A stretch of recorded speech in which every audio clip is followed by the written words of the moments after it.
Então, começando hoje, boa noite aí para a galera toda. Então vamos lá, a gente não perder tempo, time is money. Então, uma pequena historinha aí para começar, né? Por que que existe a teoria de Down, por que que ela é conhecida como o pilar da análise técnica moderna, né? Por que que eu falo moderna? Semana passada a gente viu que a análise técnica já é utilizada desde os anos 1700 e pouco pelos chineses, né? O mercado oriental, os japoneses já usavam, a criação dos candlesticks vem daquela época, mas o Charles Down, que era um jornalista americano, ele trabalhava no Wall Street Journal e ele queria explicar a tendência de várias ações ao mesmo tempo, sem ter que falar uma a uma. Então ele conseguiu fazer uma média por setores e começou a postular, né, artigos que com o tempo foram sendo criados, elaborados, até surgir essa teoria de Down, que é a base da nossa análise técnica. Então, a história é bem interessante, por isso que o índice Dow Jones americano tem esse nome, em homenagem ao Charles Down, porque ele cobria, né, o índice que ele criou, né? E morreu sem saber que ele tinha feito um índice tão importante, mas ele que criou essa compilação toda. Então, vamos lá. Ele explicava o comportamento dos mercados através de um índice, criando médias de ações. Aqui tem uma foto do Wall Street Journal. Os artigos eram colocados aí desde aquela época, né? Ele passou ali pela crise de 1929, já publicando artigos. Para quem não conhece o índice Dow Jones, em homenagem a ele, é um índice de 30 ações, né, e poucas alterações ocorreram desde que ela foi criada, né? Esse índice são as principais empresas dos Estados Unidos, as maiores empresas. Então, tem algumas aí que estão desde o início, né? Então, desde 1980, curiosidade, o índice Dow Jones muda cerca de uma ação só por ano. Então, ele troca uma que tenha saído, que tenha perdido peso, mas o primeiro grupo de 12 ações, né, incluindo aí a American Cotton, também nunca saiu, está sempre participando desse índice. A General Electric, tem umas empresas aí famosas de peso que nunca saíram do índice Dow Jones. Agora o índice Dow Jones modernizado, né, você consegue ver na internet, a gente viu aquela primeira edição, aqui o Wall Street Journal, com as cotações, volumes, preços, coleta de dados. Boa noite, o pessoal vai chegando aí. Estou fazendo uma introduçãozinha rápida, a gente hoje vai focar bastante, né, em alguns pontos fortes da teoria de Down e por que que eu bato sempre a pé nessa tecla. Tem uma frase célebre lá fora que diz: "The trend is your friend". Operar a favor da tendência é sempre melhor, isso tem tudo a ver com essa teoria de Down. Então, as médias, segundo o Dow Jones, descontam tudo, exceto atos de Deus, né, que de repente tem uma ruptura, uma quebra, alguma coisa, um acidente que não está no script, vai fugir da média. Mas ainda que o mercado não consiga antecipar eventos, né, como terremotos e outras calamidades, por médias e comportamento desses mercados, a gente consegue visualizar a tendência e tentar precificar para onde vai o mercado. Pelo menos se é para cima ou para baixo, né? Então, essa teoria de Down, ela vai se aplicar tanto a médias de mercado como para ativos isolados. Ele fazia a média de ações para se transformar num índice, mas você vai usar a mesma técnica para uma ação, claro que você consegue identificar a tendência isoladamente desse ativo. Então, pelos artigos compilados, a série toda criada, que virou essa teoria de Down, diz que o seguinte: o mercado tem 3 tendências. Então, antes de descrever o comportamento das tendências, Down frisava que uma tendência de alta ela era definida por movimentos de fechamentos ascendentes em relação ao seu anterior.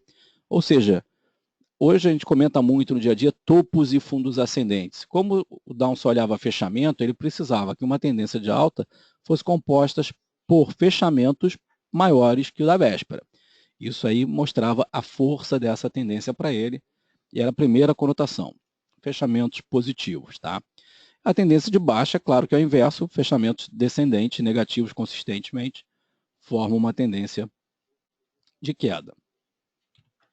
Então, Down considerava que um movimento completo de mercado tinha 3 partes, né? O mercado tem 3 tendências, que é uma parada, depois a alta e a alta forte. Esse é um ciclo. Então, a primeira e maior chamada é a tendência primária. A gente viu semana passada um grande canal com as suas oscilações dentro do canal. Se o canal tem inclinação positiva, ele é uma tendência de alta, se tem inclinação negativa, ele é uma tendência de baixa. E especificando um pouquinho melhor essa movimentação, ele diz que a primeira e maior, né, o canal, a maior tendência, ela é a primária, a mais longa, tem duração de 6 meses, 1 ano, até mais. A segunda, a intermediária ou secundária, são as correções dentro das ondas, perfeito? Então tem muita gente que opera no mercado, espera subir um montão, um candle de realização e entra vendendo numa secundária. Dá para operar uma secundária? Claro que dá. Se você identifica bem um canal, uma linha de retorno, né, dá para operar vendido dentro de uma tendência de alta. Não é o mais indicado, mas até pode se operar. O ideal é sempre buscar comprar perto da linha de suporte, né? Compra perto da linha de suporte, realiza quando sobe, volta para a linha de suporte e assim por diante. O ideal é tradar comprando perto da LTA com stop curtinho e objetivo longo. Então a segunda intermediária, a secundária, ela respeita um movimento de ondas, né, que se corrigem como marés, né? Então você tem a onda forte e a correção da maré. Então ele associava muito o movimento de mercado a ondas, assim como o Elliott, né? Tem as ondas de Elliott. Então tem tudo a ver a teoria de Down com ondas de Elliott, inclusive Fibonacci, a gente vai ver ao longo aí dessa série de webinars. Então é importante a gente perceber isso aqui. Existe, quando a gente fala assim, qual é a tendência do mercado, a gente sempre vai pensar numa tendência primária, a tendência mais forte de longo prazo. Se você olha para uma tendência secundária de queda, você fala, está em alta no longo, mas o curtinho aqui, ou médio, está de baixa. Né? Esperar ele voltar a formar fechamentos ascendentes para você ter uma tendência de alta de novo. Então, se você está comprando um ativo que está fechando descendente, não é agradável, é melhor estopar. Fica posicionado se ele voltar a fechar acima das máximas anteriores. Então, seguir aí a onda, né? Surfar a onda.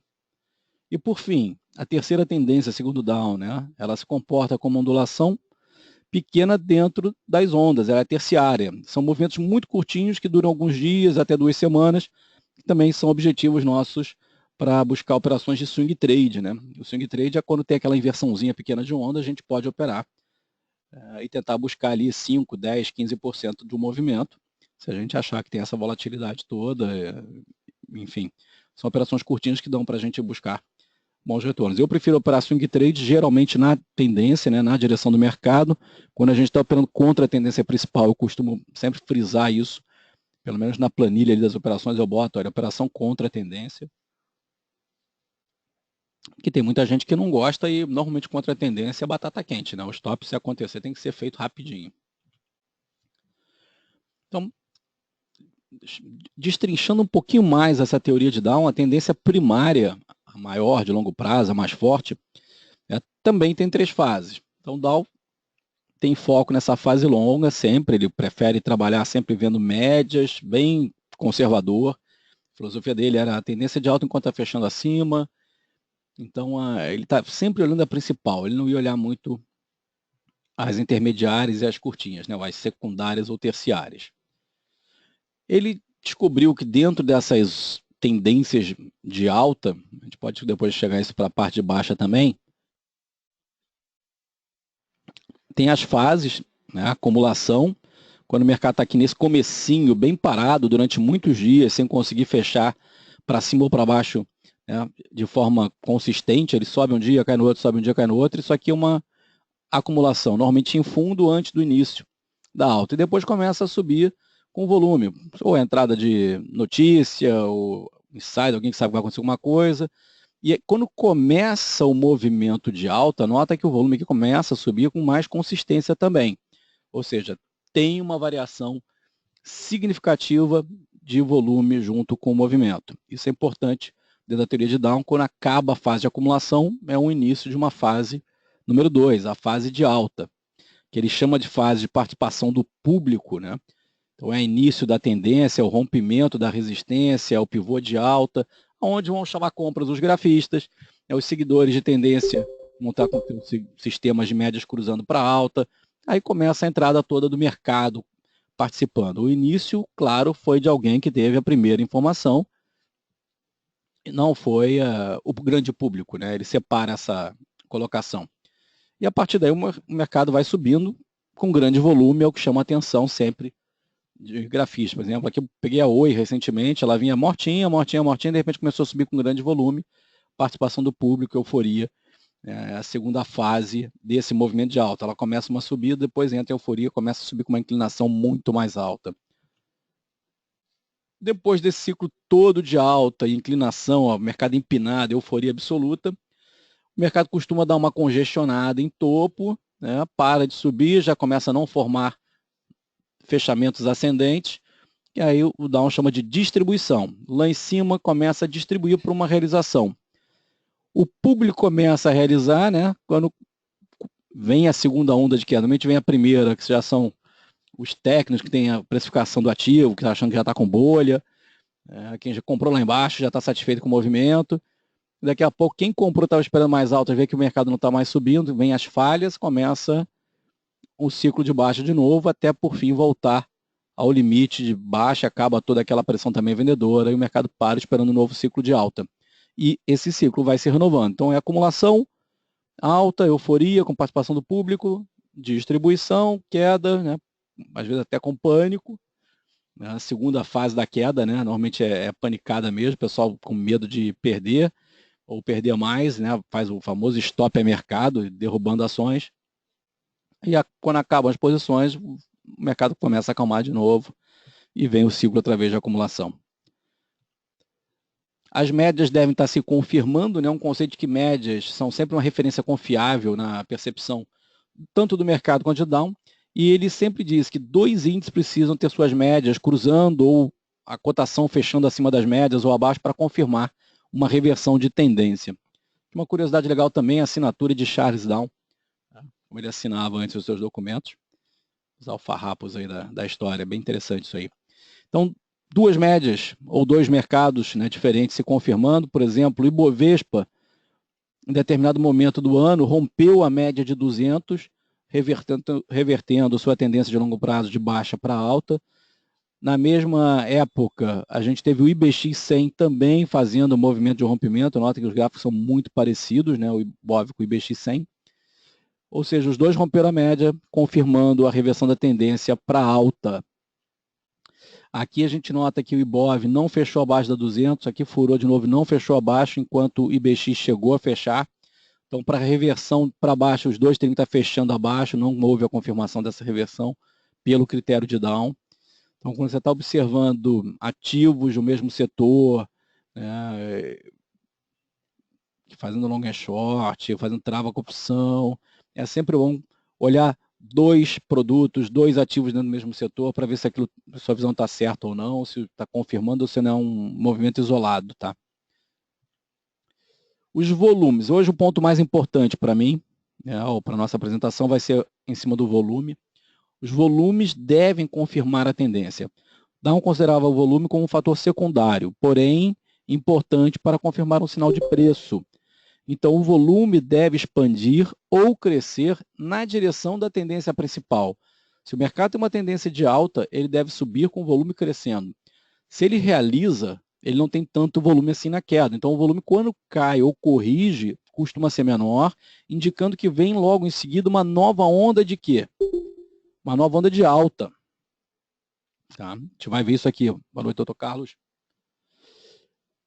Eu botei o ABV aqui porque a gente já está acostumado a olhar gráficos com o volume. Quando a gente quer ter uma noção boa de volume subindo quando o mercado está ascendente, esse indicador ele é bem legal, porque como é que ele funciona? Né? O ABV ele foi criado por Joe Granville, segundo a determinação aqui, né, ele é um dos mais tradicionais indicadores, um dos mais antigos, até, para medir força de tendência. Ele é ajustado pelo volume. Tá? Como é que ele funciona? Um dia de alta ou uma barra de alta tem um volume X. O indicador vai marcar esse X. No dia seguinte, se subiu e fez um volume Y, o indicador passa a ser X mais Y. Mas se no dia seguinte for queda, o indicador é X menos Y. Daí a gente tira uma conclusão bem legal.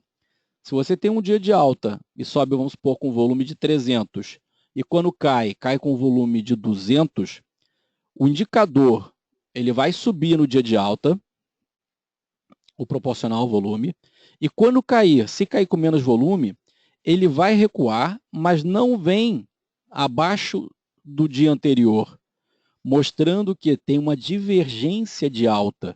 Ou seja, quando cai, cai com menos volume, quando sobe, sobe com mais volume. Então, essa observação do ABV, ela é bem interessante para perceber movimentos de força. Aqui o mercado sobe, no dia seguinte cai, e olha que o indicador aqui não cai nesse período, ele só sobe. A indicação que essa queda foi apenas uma correção é que ela deve ter sido com muito pouco volume, a ponto de nem escorregar aqui para baixo. Não fez nem cosquinha no indicador, né? Só veio pesar realmente, ficar negativo, começar a perder força nesse outro movimento aqui, onde realmente houve uma realização forte de mercado, o OBV indicou, e as reversões ele veio marcando para cima, subiu com volume, ele aponta para cima, sugerindo permanecer na tendência. Caiu, zero. Subiu, comprado, zero, e assim por diante. Ele é de uma confiabilidade em termos de tendência muito alta. Então, quem não está acostumado a trabalhar olhando o volume dia a dia, eu já bato o olho, já vejo se subiu com volume alto ou não, eu já tenho essa noção, eu já não boto mais o ABV nos meus gráficos. Mas quem está começando a olhar análise técnica, tentando perceber esses movimentos, é uma boa olhar o indicador do ABV, sim, e principalmente perceber as divergências que ele forma. Você pode usar o indicador também como se fosse um gráfico isolado, traçar linhas de suporte. Uma vez que perdeu uma LTA, vamos supor que a gente traçou aqui uma linha de tendência. Se ele perde a linha de tendência, ele quebra realmente uma tendência de alta e pode ser um movimento mais forte de realização, e de fato é o que acontece no gráfico. Então, similaridades dessas são muito interessantes. Tá? O ABV fazendo topo acima do topo anterior também é um indicativo de pivô de alta, se a gente for comparar com o gráfico. Então, tem muita coisa bem legal. Não uso o ABV para day trade. Tá? O Odélio está me perguntando aqui, Giba, tu usas o ABV para day trade no mini? Não uso mais o ABV. Tá? Porque eu já estou tão acostumado a perceber divergências de volume que eu deixo ela só no meu gráfico. Só para dar um exemplo, hoje o meu gráfico, para day trade ou para swing trade, ele fica com as médias de 21 e de 200, os candles, que para mim são importantíssimos, o índice de força relativa, que para mim é o top dos indicadores, pode botar os 300 indicadores que existem hoje no mercado, para mim, eu não vivo sem eles. Se você quiser falar assim, Giba, só escolhe um para operar, se eu tiver que escolher só um, eu fico com o IFR, tiro até as médias. Tá? Porque eu estou vendo o mercado se comportando, consigo visualizar uma movimentação pela formação das barras até da tendência.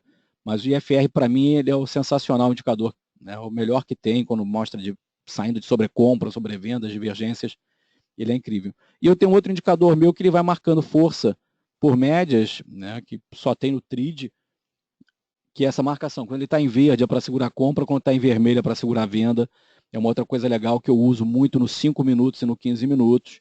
Então, quando eu passo para um tempo gráfico menor,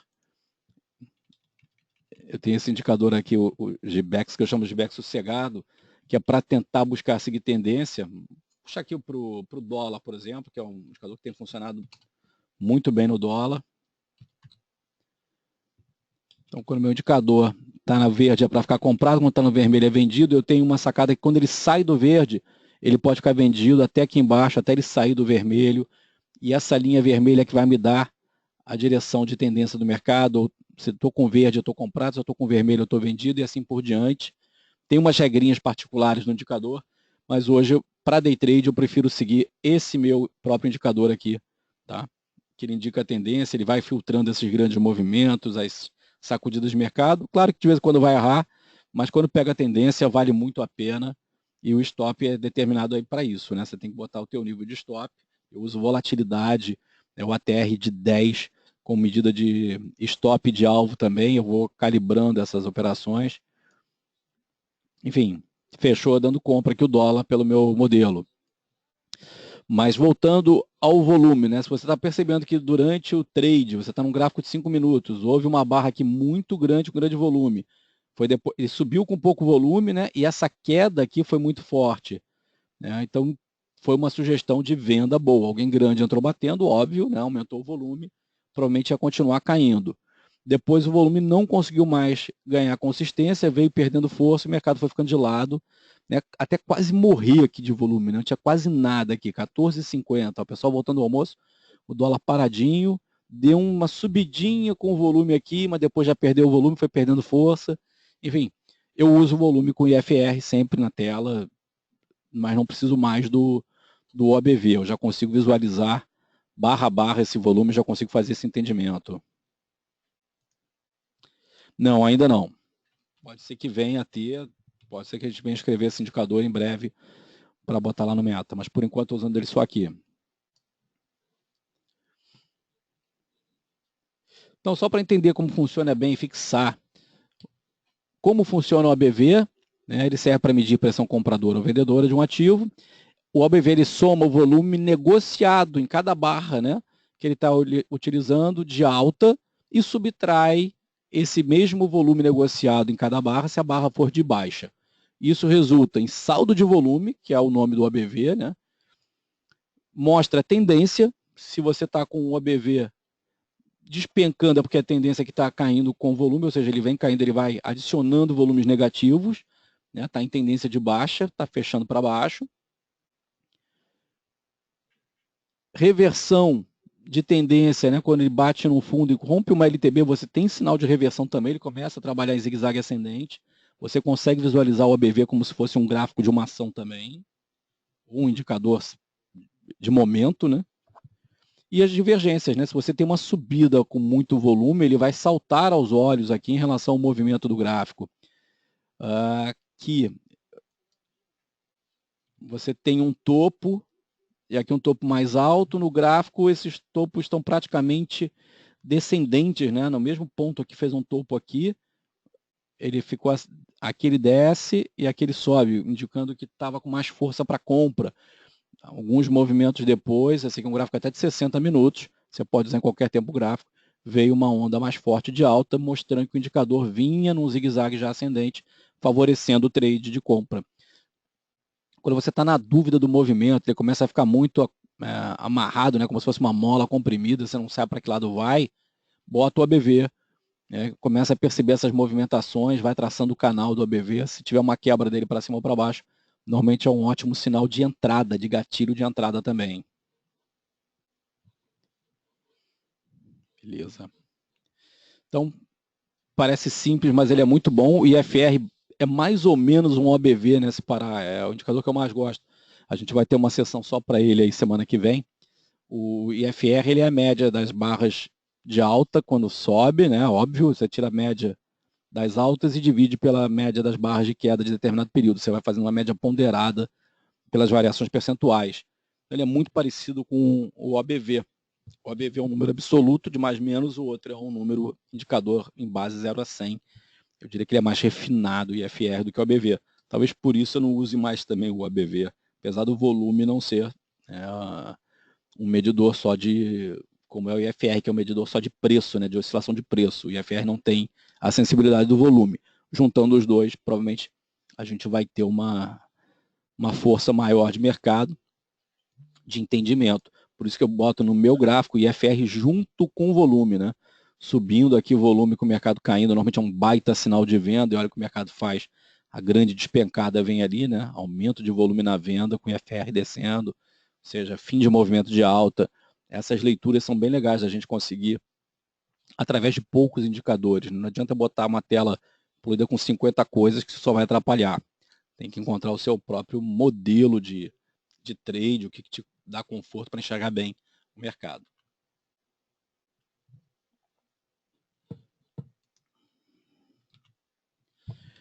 Aqui outro slide para a gente visualizar, que eu botei a B2W. Ela vinha com volume muito fraquinho aqui de janeiro até final de março, né? E de repente, olha o que ela faz em abril, né? Ela tinha marcado um fundo, fez esse candle aqui de reversão para alta e subiu com o volume já começando a gritar, um volume bem mais alto, voltou a subir com o volume de novo, provavelmente continuando aí um movimento de alta mais forte nesse gráfico de B2W. Nesse exemplo aí ela estava 24,90.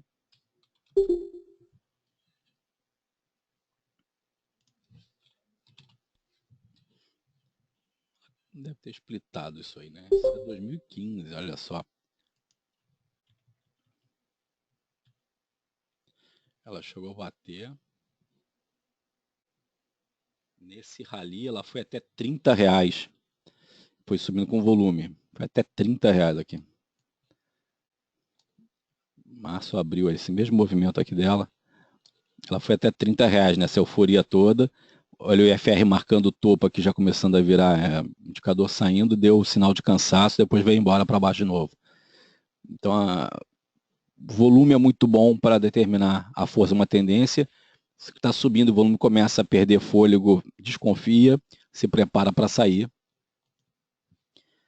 Então, foco sempre aí no volume confirmando a tendência. Subida tem que ser com volume crescente, se for na tendência de alta, e as quedas também, né? Às vezes está posicionado num papel que está em tendência de baixa, e o volume aumentando para queda, e o ABV, né, segue caindo cada vez mais, né, cada vez mais inclinado. A inclinação do ABV também, ela tem essa força do volume, né, porque ela soma o volume negociado. Então, se tiver pouco volume, ele vai subir pouco, se tiver muito volume, ele vai subir muito.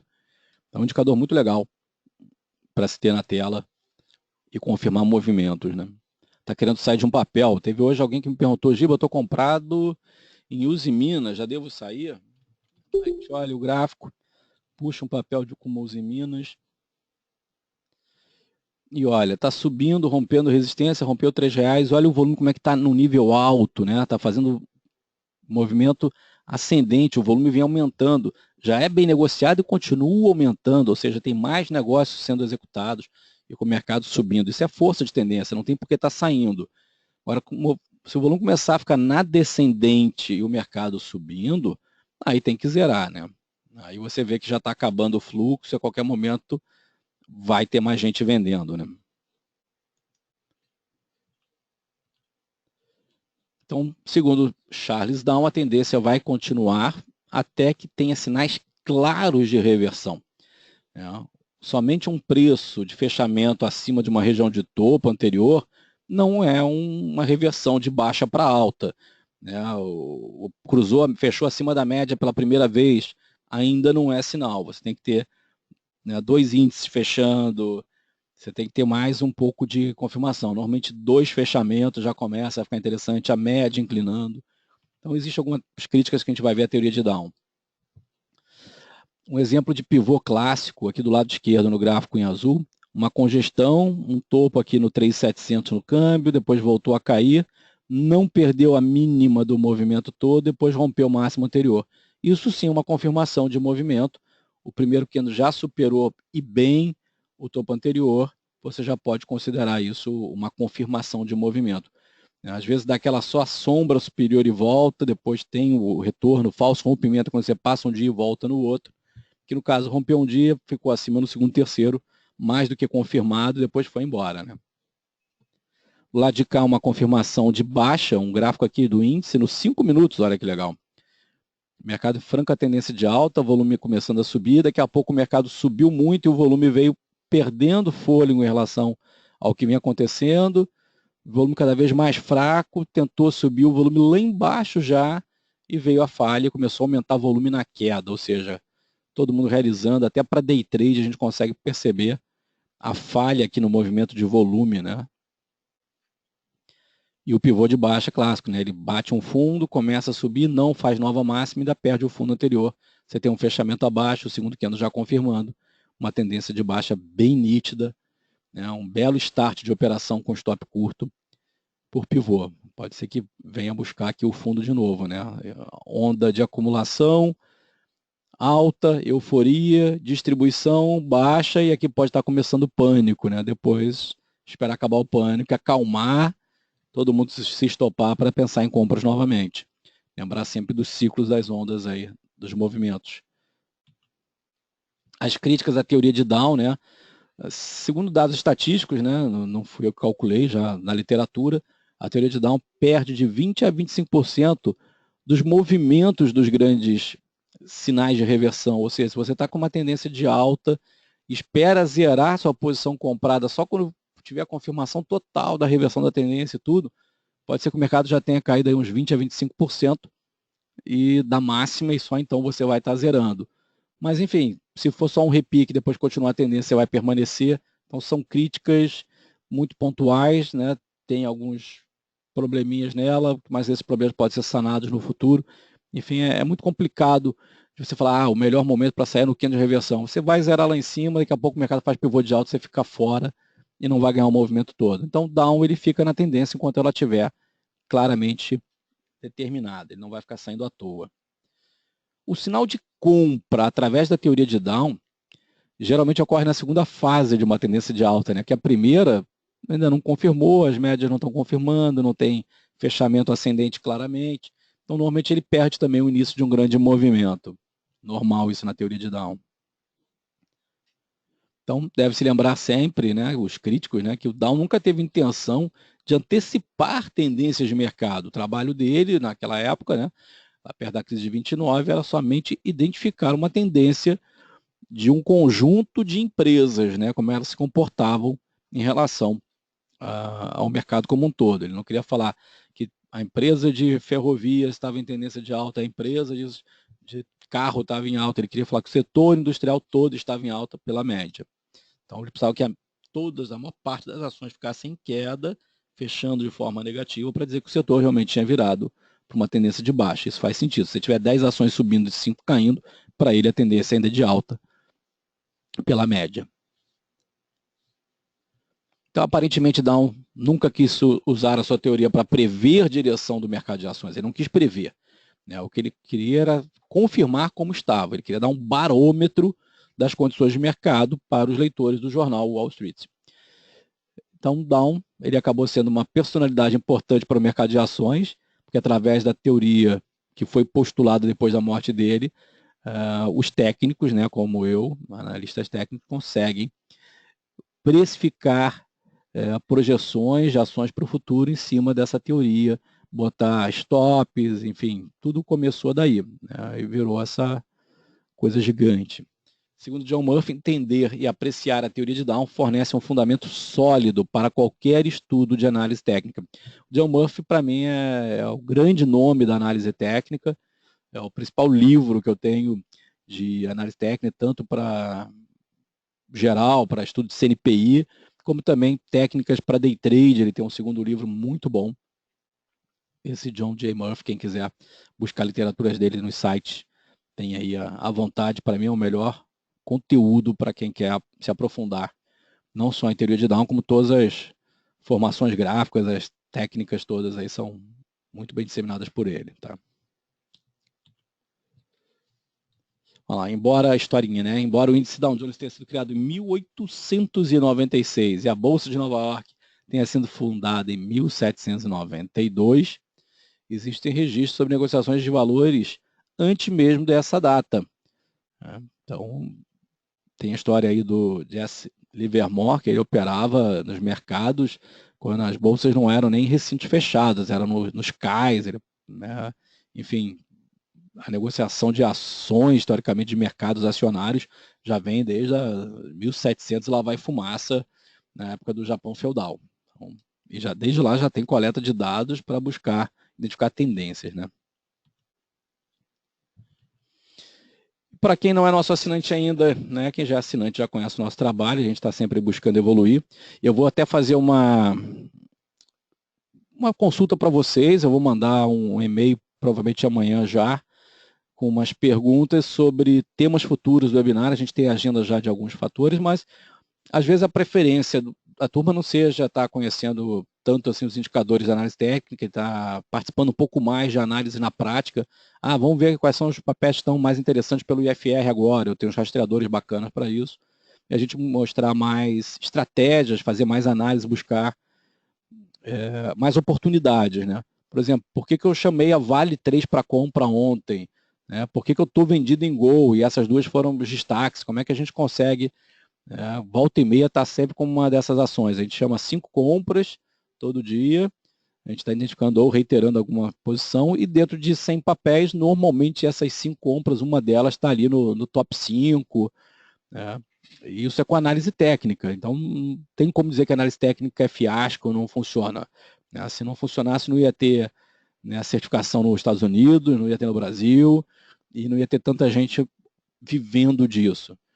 Eu sei que poucas pessoas conseguem ganhar quando se fala em usar análise técnica, mas na verdade elas não usam análise técnica como se deve utilizar. Elas são torcedoras, elas olham um ponto de pivô porque acham que vai subir e compram naquilo. E não botam stop, não tem relação de retorno-risco. Né? Tem uma série de coisas atreladas à análise técnica que o leigo acha que sabe, que usa, mas não é bem assim. Tem que ser a fundo. Então o trabalho que eu venho fazendo vem mostrando resultado. Mesmo nas compras, com o mercado quando estava em queda, a gente conseguiu um resultado positivo, tomando quase 70% de stop nas operações, baseado em retorno risco, a gente ainda conseguiu, assim, manter a lucratividade positiva. E isso é a minha missão como analista, identificar oportunidades para os meus clientes que venham trazer retornos muito maiores que os riscos e baseados em maiores probabilidades de acontecimento. Eu não vou dizer aqui que eu vou acertar sempre, estou longe disso, mas a ideia é trazer para vocês oportunidades que sejam vencedoras, sim. Tá? Então, estou mandando um e-mail. Se alguém tiver alguma dúvida do que a gente falou hoje, ou quiser saber um pouco mais da sala ao vivo, eu mando o e-mail com a explicação, como é que a gente faz para day trade, swing trade. A gente tem os relatórios enviados antes do mercado, tem e-mail enviado durante o mercado com radar do que está acontecendo, tem e-mail de fechamento. A gente tem nosso call de opções que tem funcionado muito bem, né? A história do bilhetinho premiado. Eu gosto de chamar a opção só quando vira o mês, para vocês não terem que pagar teta. Vou chamar a compra de Petro logo depois que teve vencimento, né? Que está caro, tem aquele efeito o tempo todo imbuído nisso. Eu não gosto de chamar esse tipo de posição de compra ali. Não chamo venda descoberta porque o risco é absurdo, né? O risco tem que ser limitado. Né? Se você está comprado, o risco é 100%, beleza, você sabe quanto você vai perder. Ou você está vendido no negócio e você não sabe até onde vai, eu não chamo. Esquece, não há a menor possibilidade. Às vezes, vou vender esse pozinho, cara. Não, eu não recomendo nunca venda de pozinho. Aqui se tiver que fazer alguma posição é para buscar resultado positivo, né? A maior probabilidade sempre no ganho. Eu quero apostar no Black Swan positivo, não nele negativo. Ok? Então, obrigado a todos pela participação. Espero que o nosso trabalho aí continue durante o dia. A gente está sempre ao vivo aí no mercado buscando oportunidades. Então, vocês podem acessar pelo site, buscar oportunidade, na sala ao vivo, né? Pelo Facebook, tem grupo da Trade Radar, página da Trade Radar. Então, qualquer dúvida, tem um contato @traderadar.com.br. Venha testar a gente, quem não é cliente, tem 15 dias de graça pelo site. Aposto que quem testar não vai ficar de fora. Valeu, então. Obrigado, Galdério, doutor Cláudio, dona Rosana, fala Marcelão, André. Valeu. Um abraço aí, boa noite, bom descanso e até amanhã.